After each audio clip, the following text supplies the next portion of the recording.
Me dijeron que yo no soy negra y que por eso no puedo celebrar mi afrocolombianidad, pero yo me niego rotundamente a que por el color de mis ojos o por el color de mi piel me quieran quitar mi identidad afrocolombiana. Esa que, si les cuento, está llena de historia, llena de lucha, llena de resistencia y sobre todo llena de orgullo, porque las raíces afro no solo se celebran, sino que también se viven en familia. Y yo te aseguro que este tema te va a cambiar la forma en que ves a Colombia.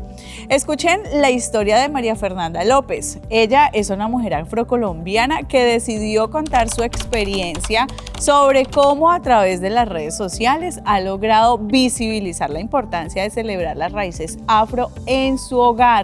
Resulta que María creó una comunidad online en la que comparte las tradiciones familiares, como la música, la danza y la gastronomía afro, para enseñarle a las nuevas generaciones el valor de su identidad.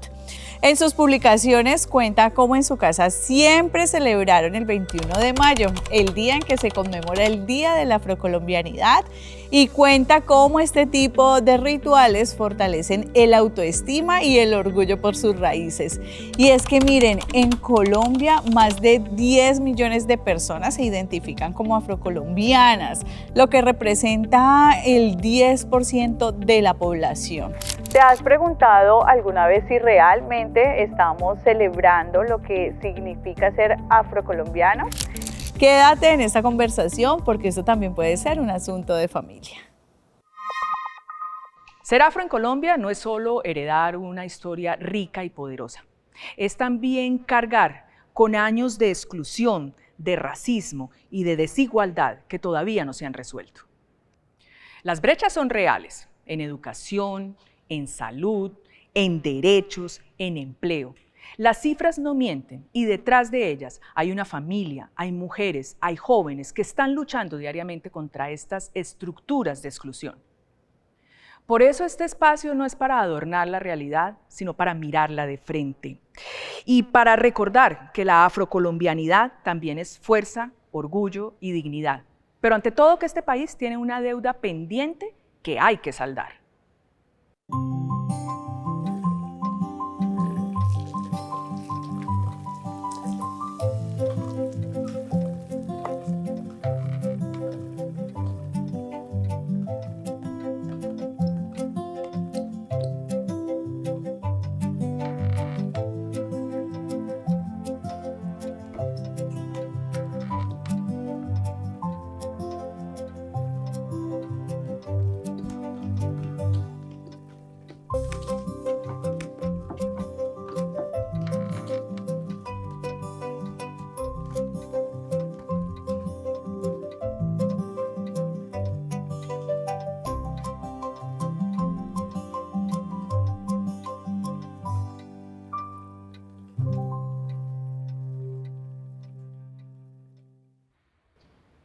Lali, Pedro, Eduardo, gracias por aceptar esta invitación.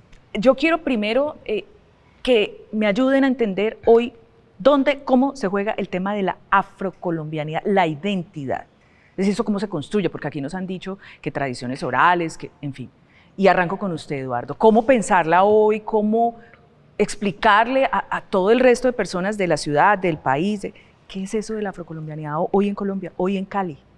Yo lo miro de la siguiente forma y hay una historia, una memoria que tenemos en la humanidad y es del ejercicio de África y cómo hubo un ejercicio de esclavización y nos colocaron en estos territorios de América. Ajá. Y ahí había un ejercicio identitario de una riqueza que se tenía y se tiene en África y esa mirada colonial que se ha tenido de que África es muy pobre y se ha desconocido esa historia.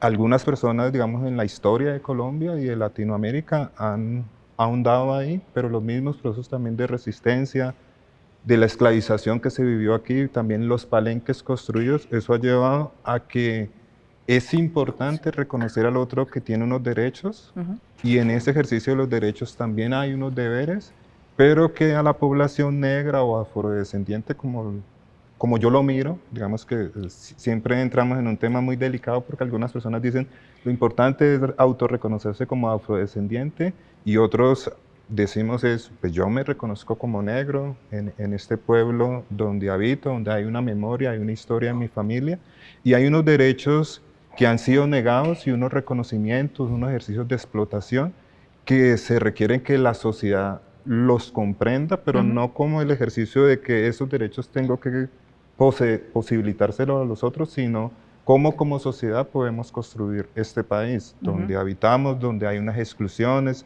donde no ha habido unos lugares como el Pacífico colombiano, donde hay mucha riqueza, pero también es el lugar más excluido del país y donde tenemos unas confrontaciones por esa riqueza ahí, pero que cuando se mira al pueblo negro o al pueblo afrodescendiente, esa riqueza no está impactando en la calidad de vida de esas poblaciones. Un ejemplo muy sencillo es Buenaventura, ¿no? Un gran puerto que le da una riqueza al país enorme. Por donde entra una gran riqueza, pero si uno va a mirar las condiciones de vida de la población afrodescendiente en Buenaventura, pues no es lo ideal, ¿no? Y años así. Y son las incongruencias que tenemos en ese sentido. Y a veces solamente se mira en relación de el deporte, la habilidad artística, pero hay otras cualidades que requerimos, que todos los seres humanos tienen, y yo siento que en Colombia se tiene que reconocer esas otras habilidades y conocimientos y lugares donde hemos jugado los afrodescendientes o las personas negras. Bien, nos dio mucho material allí que ya después vamos a mirar uno por uno si nos te permite el tiempo. Pedro, para usted, ¿dónde se está jugando? Y cuando hablamos de esa identidad, ¿de qué estamos hablando? Bueno, el concepto afrocolombiano o afro, donde el prefijo afro es un concepto muy polisémico. Ajá, precisamente cuando lo que hemos encontrado en las investigaciones en la Universidad Santiago de Cali, ¿no? Desde ahí pues tenemos una línea de investigación que se llama Población y Legislación Afrocolombianas, que hemos encontrado que cuando choca la semántica con la estética, no es posible definirlo. Porque mire, el de San Andrés no acepta que le digan ni negro ni Nietzsche, ¿ve? Pero acá, por ejemplo, aquí en Cali, usted ve, no, a mí me gusta que me digan Nietzsche, a mí me gusta que me digan negro, a mí me gusta que me digan afro. Es decir, ese es un... Y crea una confusión para el resto de gente que digo, ¿no? ¿cómo me refiero, pues? Claro. Tomando en cuenta de que como no existen verdades absolutas cuando se refiere a conceptos humanos de las ciencias humanas, existe el hecho, pero la interpretación no está sometida a una verdad absoluta. Entonces ese es un problema bastante difícil, pero para los que hacemos historia, nos parece muy bien, porque con ese solo concepto hablamos de lo que tiene ascendencia africana. ¿No? Pero cuando uno mira el proceso del mestizaje, hay 52 variaciones. Claro, es un poco como la introducción. Ella dice, yo me siento negra y no me quite eso. Claro. Quizás quien la vea diga, pero no me parece, ¿no? Porque además todavía estamos con el color de piel, una vaina ya de siglos atrás. Difícil, es muy difícil, ¿no? Pero entonces, en cuestión metodológicamente, sí vale la pena establecer un concepto que le permita a uno hablar de esa población que tiene ascendencia africana, ¿no? Que muchas veces no está directamente unida al color de la piel. Exacto. Más bien está unida al concepto de cultura. ¿Qué cultura tiene usted? ¿No? Entonces, por ejemplo, nosotros vemos que hay personas de piel blanca, pero que se sienten afros. Claro. ¿No? ¿Y cuáles son esos rasgos culturales, por ejemplo, Pedro, que han identificado? El rasgo cultural, por ejemplo, la oralidad, tenemos la música, tenemos la danza y especialmente la religión. ¿No? Entonces, ese es un fenómeno a veces que entenderlo es muy difícil, es muy difícil. Sí, y es lo que estamos tratando de hacer aquí, que nos demos, digamos, ideas de cómo asumirlo, porque la verdad es que en una ciudad con una población negra tan importante como es en Cali, todavía hay una serie de mitos y de no entendimiento de lo que además es de lo que estamos hablando. Lali, yo quiero que usted también intervenga aquí. Es que yo siento que el ejercicio de la conmemoración, que a mí me gusta decirlo, conmemoración de la afrocolombianidad y el recordatorio de la afrocolombianidad nace como una herramienta de reconocer algo obvio, ¿sí? De reconocer algo obvio, y es que la gente negra, negros, afrodescendientes, raciales y palenqueros hemos aportado a la construcción de este país, ¿sí? Y que somos muchísimos. Que hace poco leía que según el DANE en el 97% de los municipios de Colombia hay gente que se autorreconoce como negro, afrodescendiente, raizal y palenquero, o sea que Colombia es negra, ¿sí? Nosotros estamos en todos los rincones de este país, hemos estado en todos esos rincones, hemos construido, no hay ninguna ciudad que nos diga nosotros váyanse de aquí porque esta ciudad no es para negros, ¿sí? Nosotros hemos construido esas ciudades y si no lo hicimos nosotros, lo hicieron nuestros ancestros, ¿sí? Entonces, la afrocolombianidad es ese reconocimiento que necesita sus reformas y se tiene que hacer de una forma más consciente en realidad, pero que al final para nosotros es un granito porque en realidad son muy pocos, es muy difícil que, sobre todo en una región como Latinoamérica, los países se piensen desde, sí, vamos a darle ese lugar importante a la negritud, ¿sí? A las negritudes, a los pueblos afrodescendientes, ¿sí? Entonces, desde ahí nace pues el que nosotros también queramos celebrarla, que nosotros queramos conmemorarla, que queramos recordar pues todo lo que sufrió nuestra gente para que nosotros, nosotras estemos aquí, que al final nosotros somos resultado de un proceso enorme de gente que sufrió y que sigue sufriendo para construir una identidad afrodescendiente, que también es una cuestión de eso de la construcción de identidad afrodescendiente. Yo sé que no hay una forma estandarizada de decir así se es negro, porque lo que decía el profe hace rato en el Caribe, por allá, de hecho yo creo que en Colombia la gente negra, los afrodescendientes, en realidad somos muchísimo más de lo que se dice, porque hay un montón de cuestiones en cuanto al autorreconocimiento que vienen también desde un racismo, de que así como la chica del video decía, yo me siento afrodescendiente, hay un montón de gente que es mucho más oscura que ella y que dice, yo no me siento negro, ¿sí? Y que recibe y que sí es codificada socialmente como negra, ¿sí? Entonces yo creo que el tema de esto va mucho más allá del autorreconocimiento, porque tú puedes ser afrodescendiente culturalmente, tú naces en el Pacífico colombiano y tú eres una persona culturalmente afrodescendiente, por más paisa, por más hijo de paisa, hijo de bogotano que sea, ¿sí? Sí.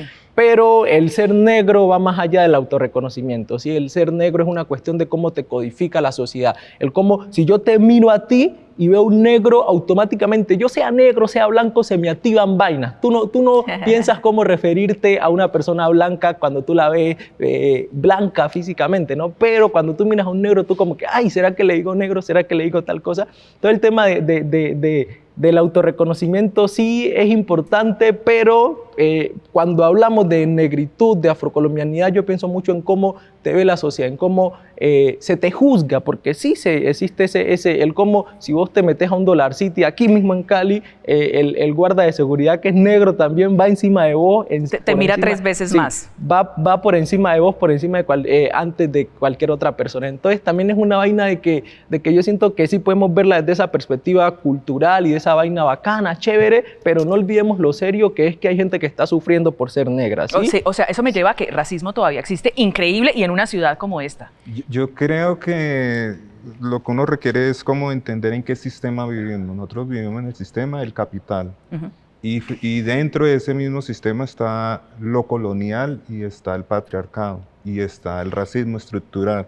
Entonces, y cada ser humano tiene una forma de ver desde sus valores y cómo ha sido formado. Por ejemplo, en mi caso de experiencia de vida, cuando yo llegué a la escuela, siempre la historia que me contaron está Cristóbal Colón, que llega a un lugar que le llaman las Indias, y después traen a los negros y los negros son esclavos. Y eso en la psique de las personas tiene una incidencia de cómo nos relacionamos, ¿no?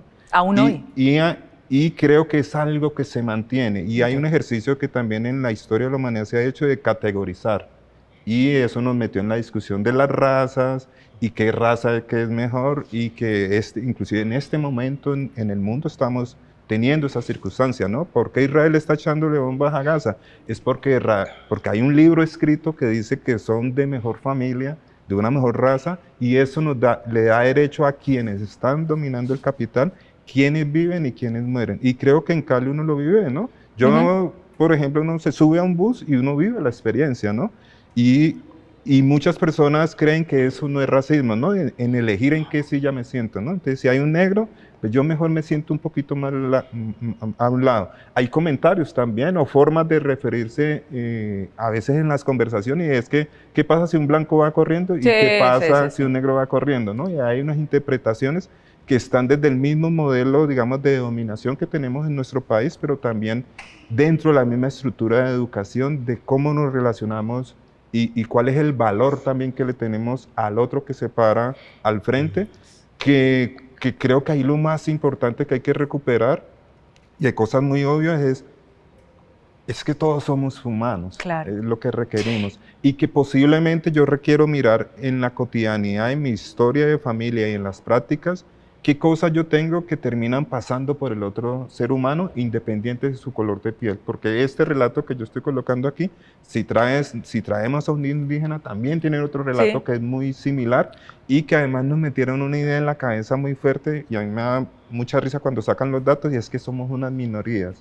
Sí, Y es como, no, realmente no No lo son. somos una minoría, somos pueblos, comunidades empobrecidas, que ha sido otro lugar, y que a veces también desde nuestras propias comunidades también se le ha hecho el fuego a eso. claro. Y vamos a hacer una pausa, pero ya regresamos con esos puntos que me parece importante. No voy a hacer la pregunta ahora, pero esas capas que se sobreponen no solo de racismo, sino de poder, de los subyugados, del capitalismo, es decir, hay otros sistemas que entran a operar allí para que estas dinámicas se mantengan. Una pausa y ya regresamos para meterle lupa al cuento.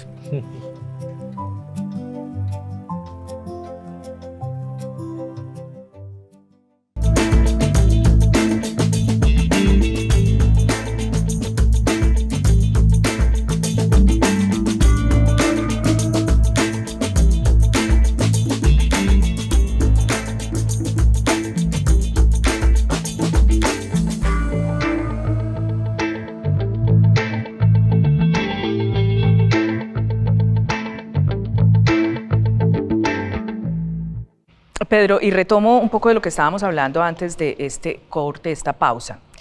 Esto del racismo, cuando yo he visto algunas investigaciones que se han hecho en otros países, hay teorías hasta importantes de que más allá del racismo lo que hay es una relación de dominación. Y lo que siempre ha habido es una relación de dominación, del que ejerció el poder frente al sojuzgado o al que fue conquistado. En Colombia es muy clara la situación del racismo, ¿no? Porque nace precisamente con la nación. Claro. ¿No? Después de la independencia, ¿no? En 1819, ¿no? Aparecen tres personajes que yo los he estudiado muy bien, racistas a morir, pero que a los colombianos nos los presentan como los grandes héroes. Padres de la patria. Los padres de la patria. Y se los digo con nombre propio. A verlo. José Ignacio de Pombo y Ante, de Popayán. ¿Criollo? Criollo, eran hijos de españoles, con damas colombianas. Criollo. El famoso sabio Francisco José de Caldas y Ante. Y su primo hermano, Camilo Torres y Ante. Estos tres, que se los reconoce como los ideólogos de la nación, eran racistas a morir, ¿no? Por ejemplo, de Pombo proponía el mestizaje de Colombia, que había que acabar los negros, ¿no? Para Francisco José de Caldas, el negro era bruto porque vivía en los pisos térmicos más bajos, y los que estaban en el clima alto eran más inteligentes. Una mirada más muy eurocentrista, o sea, ese rasgo criollo, pero eurocentrista. Claro, porque ellos exigían ser reconocidos como europeos. Claro. Y el negro y el indio no cabía allí. Por supuesto. Entonces, eso se ha visto muy claramente en Colombia. Si usted mira la ley 114 de 1922, la ley de blanqueamiento. En la Constitución colombiana se habla del racismo. Se dice que hay que eliminar al negro. ¿Cómo pintamos a Simón Bolívar, por ejemplo? Simón Era Bolívar, más negro Simón Bolívar de lo que realmente está apareciendo en los Simón textos. Bolívar, a ver, hay miradas contrarias, ¿no? Porque, como decía, en historia no hay verdades absolutas. Está el hecho, pero está la interpretación de quien lo estudia, ¿no? Bolívar se comprometió a liberar los negros, se lo prometió a Alejandro Petión. Sí. ¿No? De Haití, el presidente de Haití, que lo ayudó 2 veces, Sí, financió 2 veces. Yo le ayudo, pero usted Pero y vino a véase, Venezuela y dijo, libero. Pero no pudo. Sí, porque se le interpusieron Sí, los demás. Sí, claro, Bolívar era un militar, pero los políticos le impidieron todo. Claro. ¿No? Entonces, estudiar la historia colombiana vale la pena porque a nosotros nos han contado una historia falsa, una historia contada desde el eurocentrismo, ¿no? Hace poco murió Enrique Dussel, Ajá. ¿no? Yo lo admiro mucho porque él empezó a mostrar que la historia no es esa historia que nos cuentan desde Europa, sino que acá también tenemos una historia propia de hace más de 40.000 años que llegaron los primeros pobladores al continente americano. Entonces, el problema serio es que la historia que nos han contado no es la verdad. Desde que nació ahí. Y hay presidentes que hemos blanqueado también, digámonos la verdad. Claro. Por ejemplo, José Ignacio de Márquez era indígena. Ajá. Y Juan José Nieto Gil era negro. Claro. Pero lo borraron, ¿no? Claro. Lo quitaron. Decís, con Santos se volvió a colocar. Pero el retrato de él había sido tirado por allá a una buhardilla en Cartagena. Entiendo que hasta en Inglaterra ha sucedido también porque hubo algo de mestizaje de uno de los reyes o una de las reinas, esposas, creo que es del rey Jorge el Loco, que además también la blanquean siendo una mujer negra. A ver, uno ahí cómo retoma la narrativa, y Lali, quiero desde tu quehacer. Desde el quehacer tuyo, estás allí creando contenido, para poder reivindicarse un poco y resistirse a eso que, como ya vemos, es un peso histórico enorme. O sea, yo digo, quitarse esas cargas de ladrillo de encima para reconfigurar una relación con lo negro que somos en Colombia, es una cosa compleja. ¿Cómo lo haces en esa cotidianidad? ¿Cómo lo hago? Yo creo que es centrándonos en las bases fuertes que tiene nuestra población, ¿sí?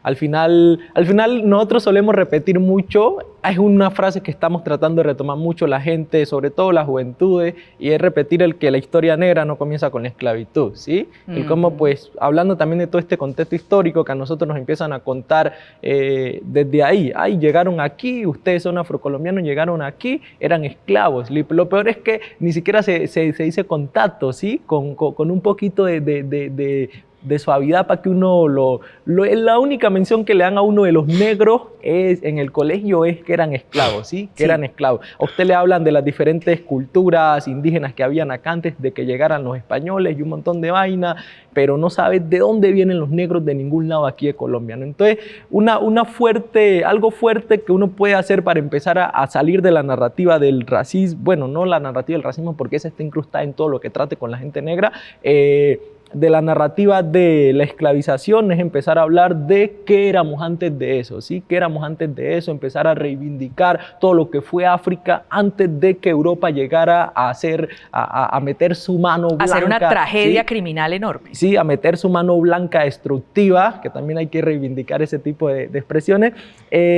Hablar de imperios como de los Mali, reyes, claro. de Mansa Musa, que es el hombre más rico en toda la historia de la humanidad, y fue un africano, un hombre negro.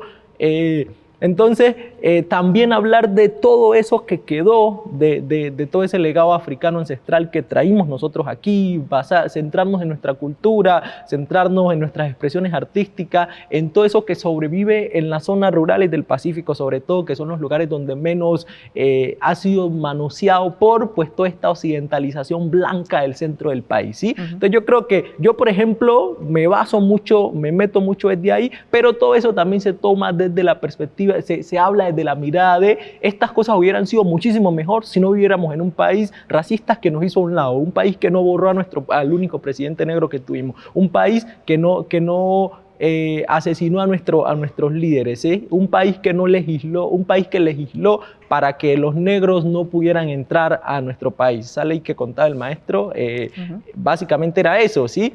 Vamos a impedir que entren negros porque ellos representan atraso para el desarrollo de Colombia, pero vamos a permitir que entren blancos porque, pues, ellos sí representan, ¿no? Entonces, basarnos en eso nos permite también reconocer ese orgullo negro, pero yo siento que tampoco debemos hacerlo tan ahí yo no siento que debemos ser romantizadores, ¿sí? Y decir, ay, es que ya nos esclavizaron, no pasa nada, ahorita vamos a estar en paz, no sé, vamos a basarnos en eso, pero vamos a tratar de usar eso como herramienta para decirle a la gente que nosotros somos mucho más que gente que fue esclavizada, ¿sí? Claro.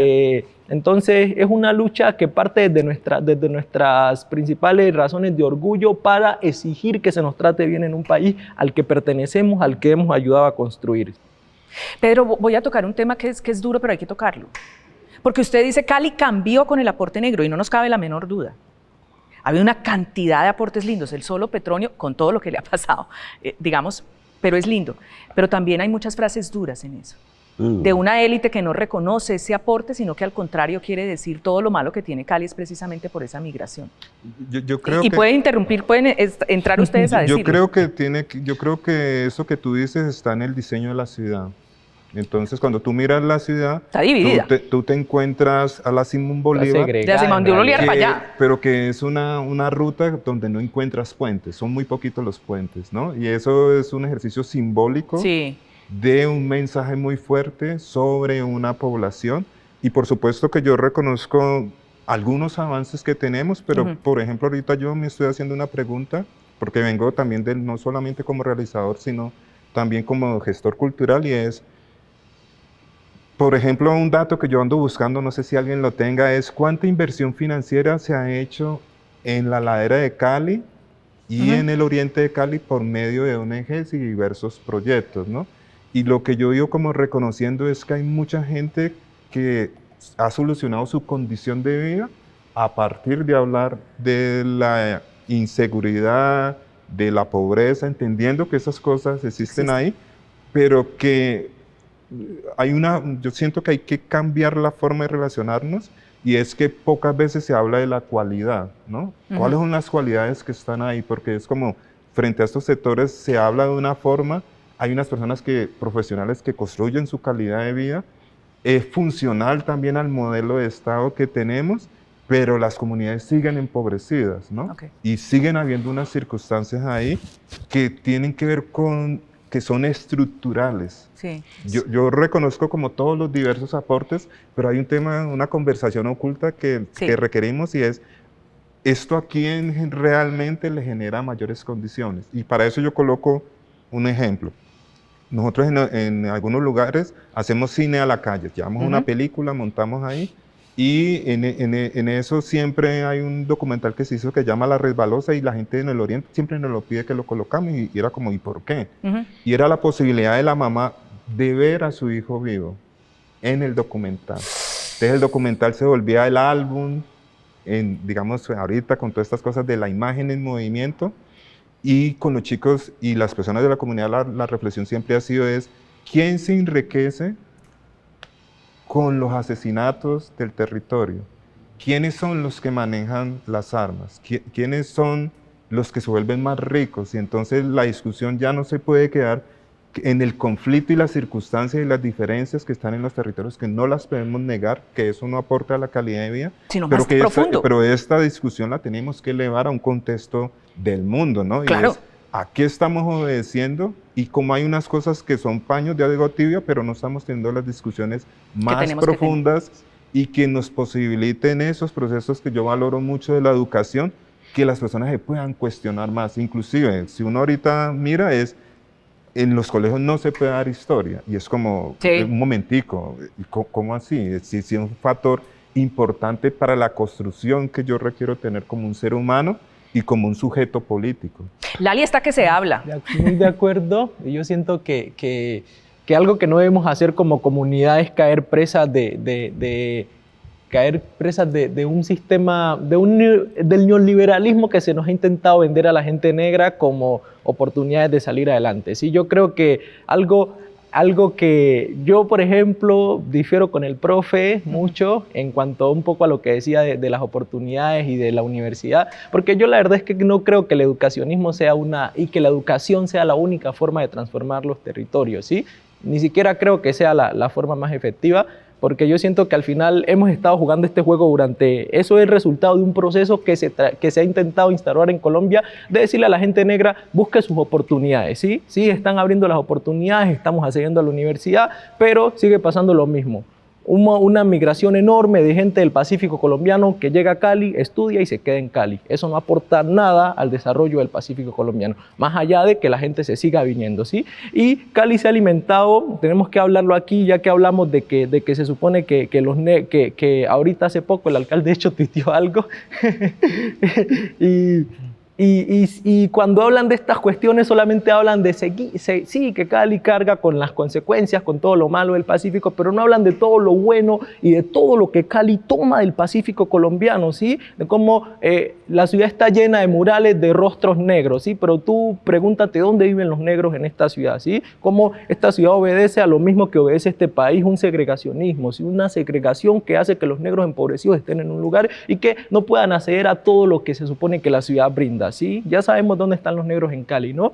Entonces, seguirnos creyendo esta idea es buscar, hacer lo mismo que hemos hecho, buscar nuestras oportunidades. Yo me gradúo como el gran abogado, hago mi especialización, hago mi maestría, mi doctorado, me quedo aquí. Ya, de hecho, hace un tiempo una señora de la consulta previa nos estaba dando una charla a unos jóvenes en Bogotá y nos dice como que yo estudié para que la gente cuando me viera no me dijera la negra, sino que me dijera la doctora, ¿sí? Ahí se resume gran parte esta idea que se nos ha vendido a la gente negra de pensar en nosotros, cómo escalar socialmente, conseguir los privilegios que podemos conseguir o que se nos negó, que sí se nos negó y tenemos derecho a eso, pero perdemos un enfoque que es más comunitario, ¿sí? Okay. Y es el cómo, pues al final usted, por más que usted se salve y usted escale socialmente, su familia, si sigue viviendo en las condiciones en las que viven los pueblos en el Pacífico, si usted está en Cali, pero si su familia sigue viviendo en Buenaventura, hay algo seguir, de lo que no puede salir. Claro, va a seguir inmersa en esa cuestión de inseguridad, de conflicto armado, de pobreza que hay en Buenaventura o en Guapi o en cualquier municipio del Pacífico Tengo que cortar aquí ¿sí? Porque hay que hacer un corte a comerciales y ya regresamos si el profesor quiere reaccionar un poco a lo que dice Lali. Pero vamos primero a un corte y ya volvemos.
Tus raíces cantan, niña, solo debes escucharlas.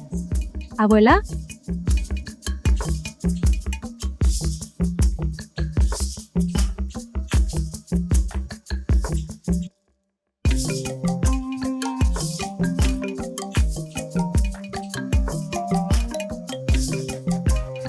Abuela, en la escuela me dicen cosas por mi pelo. No quiero regresar. Siento que no pertenezco allí. Tu piel es tu mapa, tu pelo es como la noche. No te escondas, mi niña, brilla, ya sabes de dónde vienes, brilla. Tu piel es tu mapa, tu pelo es como la noche. No te escondas, mi niña, brilla, ya sabes de dónde vienes, brilla.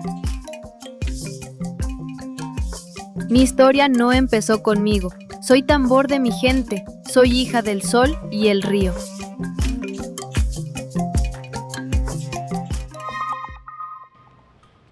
A ver, profesor Pedro, reivindica la educación, aunque Lali sea un poco crítico, yo también creo que igual ahí se han abierto espacios. Hablemos de lo político. O sea, ¿qué más se necesita? Pero vemos, por ejemplo, una vicepresidenta negra, vemos ministras negras que ya han estado allí. ¿Suficiente? Pues obviamente no, siempre se va a necesitar más, pero digamos, en ese espacio de poder político que se han ganado algunos escaños, ¿ha significado alguna diferencia, mejoría para las comunidades negras en Colombia? Muy ¿Y poco. por qué? Por lo siguiente, porque no es una política abierta y continua. Es decir, poner un Como una cuota y ya y yo cuota ahí cumplo. para llenar, por ejemplo, recuerdo que cuando Uribe puso a María Paula, era porque unos senadores negros le exigieron, lo mismo Santos. Entonces, yo siempre he hablado del despotismo ilustrado que se ve en Colombia. Los déspotas ilustrados del siglo XVIII en Francia empezaron a aplicar algunas de las propuestas de la Ilustración, ¿no? Y aquí en Colombia se ha hecho lo mismo, ¿no? Hay 2 libros, 2 tomos de 700 páginas cada uno, con puras resoluciones, leyes, decretos, convenios a favor de la población afrocolombiana. Y vaya usted a contrastar eso con la realidad contando. Y no se da. Ahora, yo por ejemplo veo que 2 curules en la Cámara de Representantes, para, como dice usted, yo estoy de acuerdo que los afros no son minoría en Colombia, no mayoría, ¿no? Es mayoría. Entonces, eso no es una fuerza que permita impactar en algo importante, ¿no? Entonces, ese ha sido un problema muy serio, pero también hay otro fenómeno que muy poco se habla. ¿Cuál? Y es que muchos de los representantes afro se vinculan a esos partidos, a esas formas de gobierno, pero para lucrarse ellos. Y no para hacer cambios para su población. La maquinaria tiene una forma de tragárselo. Es más, en los grupos que yo he conversado, lo llaman los afroconvenientes. Un amigo le dice los afrodecadentes. Vea pues. No, es que hay una profesora chocona que sacó un listado de 10. Es decir, ¿De 10 nombres así? De 10 nombres así, ¿no? Refiriéndose a todos esos personajes que se ubican de alguna manera en el mundo político, pero que simplemente aprovechan ellos. Y es más allá del tema de la identidad, del color de la piel, de la historia, porque usted está apelando a lo humano, a lo que nos hace y convivir en sociedad. Es que eso somos, independientemente de cuál es la historia que traigamos nosotros detrás. Por supuesto. Ok, y quiero preguntarle sobre el papel de la familia, Lali, un poco para retomar lo que nos está diciendo Eduardo, porque él dice, hay una estructura. Y por supuesto, sociológicamente, estructura se le contrapone la acción, ¿no? Estructuralismo y accionalismo, pero él dice, esta acción no puede ser individual, se trata de un colectivo, hay que hacer redes, hay que hacer comunidad para poder de alguna forma poner en cuestión esto estructural. Papel de la familia, por ejemplo. El papel de la familia es fundamental. Y de la familia afro, le quiero preguntar. El papel de la familia afro es fundamental, y yo siento que, primero es que la familia afro, yo no sé si haya una forma de uno definir la familia afro, porque pues, hay contextos donde está la típica que es casi lo mismo que la familia blanca, pero la mayoría de familias del Pacífico colombiano, al igual que las familias de Colombia en general, son con una madre cabeza de familia, ¿sí? Nosotros pero hay tribu, me gustó mucho su tema, del tema de la red. Qué pena, Lali. El concepto de familia, porque creo que lo que requerimos es volver a rescatar el ejercicio. Yo le digo tribu, pero alguien le puede decir comunidad. Comunidad. Como que requerimos... Los norteamericanos le dicen, it takes a village. Se necesita un pueblo, se necesita una comunidad. ¿Para qué? Para arreglar cualquier problema. Qué pena que lo interrumpimos, Lali. Y ya para ir cerrando, porque se nos acaba el tiempo. Continuando, sí, con una madre, pero con muchas madres, ¿sí? Yendo para allá mismo, ¿sí? Tenés tu abuela ahí, tenés a las vecinas ahí. Además de que yo me enfoco mucho más en el Pacífico colombiano, porque pues allá es donde más conozco, pero el hecho de que las casas sean de madera, sean pequeñitas, hace que todas las personas estén conectadas. Yo escucho los gritos que hay en una casa. Me acuerdo que hace tiempo yo hice un video que eso generó controversia enorme, porque yo decía que yo nací en una vereda que se llama Bolita, en el río Tapaj, en Nariño, y yo decía que algo que yo recordaba y que me había sorprendido llegar a un pueblo era que había puertas, porque nosotros ni siquiera en la entrada principal teníamos puertas, y yo hablaba mucho de cómo pues eso es una forma de yo decirle a la gente de mi comunidad, yo confío en vos, ¿sí? La gente dormía con motores 40 de como 20 millones de pesos ahí en la casa, y nunca nadie se lo robaba, ¿sí? Entonces era como que eran comunidades muy pequeñas de 30, 50 personas, y todos eran primos, tíos, ¿sí? Era como que allá algo que nos pasa a nosotros y que uno extraña acá en la ciudad es que a cualquier adulto yo le digo tío o tía, ¿sí? Yo le digo tío o tía y cualquier adulto te habla y vos le respondes desde el respeto. A mí me cuesta mucho llegar acá y decirle tú a una persona mayor, ¿sí? Claro. A una persona que es mayor que yo y yo siempre es usted, señor o señora, ¿sí? Entonces, nuestra comunidad se ha construido desde una familia extendida, ¿sí? La idea de una familia extendida, tribu, llámelo usted, comunidad, como sea, pero siempre ha estado muy pensada desde la mujer. ¿Sí? Y la idea es que eso no se rompa para poder un poco seguir en esta construcción, esta reivindicación que necesitamos. Es exacto, un poco tu punto. Exacto, sí. Pero lo que pasa es que también eso, sí crecemos en eso, pero antes de crecer dentro de esa idea de familia extendida o de cuidado de la mujer negra, que al final ha sido la responsable en gran parte de la existencia de lo que hoy conocemos como afrocolombianidad, está el que nacemos en el que crecemos en un sistema que nos supera, incluso supera el contexto particular en el que nosotros crecemos, ¿sí? Y usted puede tener la familia más solidaria en el que todos se cuidan y todos se cuidan, pero usted después va a la escuela y en sus contextos o en su colegio le preguntan a usted qué quiere ser cuando sea grande, o en la televisión usted mira que hay que seguir una cosa, que usted tiene que estudiar, luego seguir estudiando, conseguir un trabajo, escalar socialmente y usted vivir bien, ¿sí? Esa idea individualista que yo siento que a veces está más por encima, muy por encima de nosotros mismos y que es un sistema, ¿sí? Obedece a un sistema. Va un poco, ¿sí? En la línea de lo mismo que dices. Que se nos escapa, ¿sí? Porque estas cosas no se borran en la ciudad. Es lo que quiero llegar, es que este sentido de comunidad no se borra en la ciudad. Incluso acá en la ciudad continúa, porque tú miras y también en ciertos contextos sigue existiendo esa hermandad, esa necesidad de cuidar al otro o la otra. Eso va mucho más desde los contextos, está muy ligado a los contextos clase baja, a los contextos de exclusión. Sí, de la necesidad de la gente saber que el otro es vulnerable, así que por lo tanto yo voy a estar presente para esa persona, ¿sí? Okay.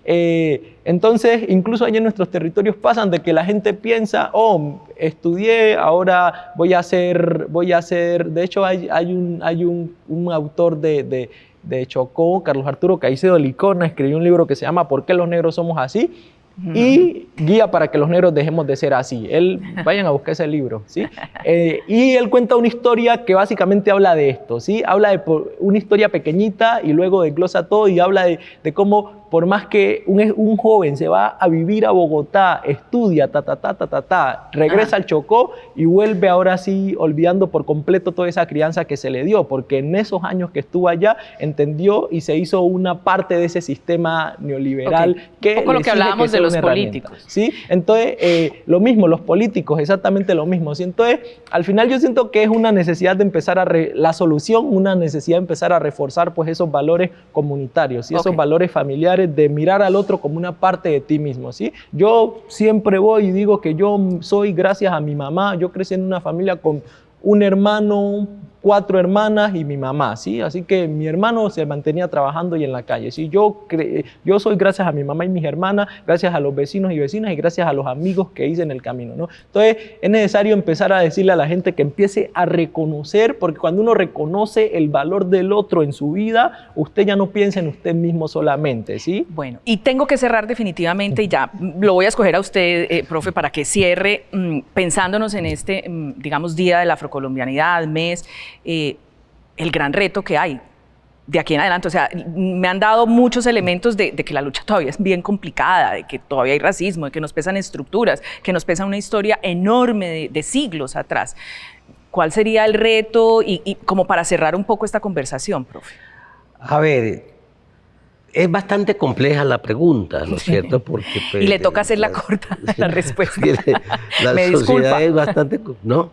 Pero yo encuentro, por ejemplo, me puse a averiguar qué fortalezas hay en el Pacífico. Porque yo me pregunto, la primera pregunta que yo me hice antes de dedicarme pues, a investigar, ¿no? Es ¿por qué donde hay tanta riqueza, por qué hay tanta pobreza? Esa es la pregunta base sobre la cual yo he ido construyendo pues, todas mis investigaciones en la universidad. Y en un momento me pregunté, bueno, pero ¿qué fortalezas hay? ¿Qué elementos hay que puedan ser utilizados para superar esa marginalidad y esa exclusión? Y entonces, entre varios, encontré una fortaleza. En el Pacífico las que mandan son las mujeres. Esos grupos de mujeres que se forman a lo largo y ancho de los ríos, esas son, ¿no? Yo no sé, hubo aquí en Cali un momento del Pacífico que venían grupos de mujeres del Pacífico acá a mostrar toda su... Todavía no existía el Petronio Álvarez, ¿no? El Festival de Música. Y yo encuentro que por allí ¿Puede hay haber una salida? gran fortaleza, ¿no? Es cuando la mujer asume su compromiso político y social y económico, ¿no? Entonces, ahora le escuchaba a una de sus compañeras aquí en el programa que estuvo en el Pacífico conociendo cómo trabajan. Verdaderamente, cuando usted se aproxima a conocer lo que hay al interior de esos grupos de mujeres, verdaderamente eso es una fuerza incontenible.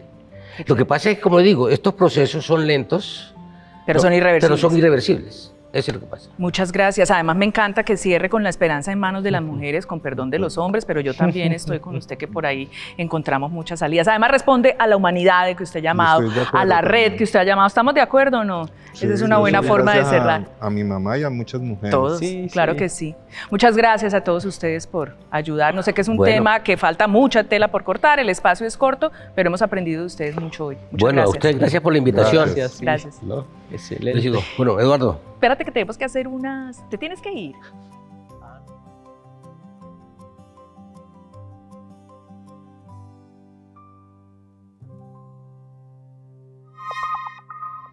No basta con celebrar lo afro en un mes específico del año. No basta con palabras bonitas ni reconocimientos simbólicos. Hace falta justicia, hace falta igualdad real en la escuela, en el trabajo, en la política, en la calle. Hace falta respeto por los saberes, los territorios y las vidas afro. Que esta conversación sea un llamado a no conformarse, a la acción, a seguir luchando, enseñando y construyendo un país donde ser afro no sea sinónimo de desventaja y exclusión, sino de poder, de orgullo y de futuro.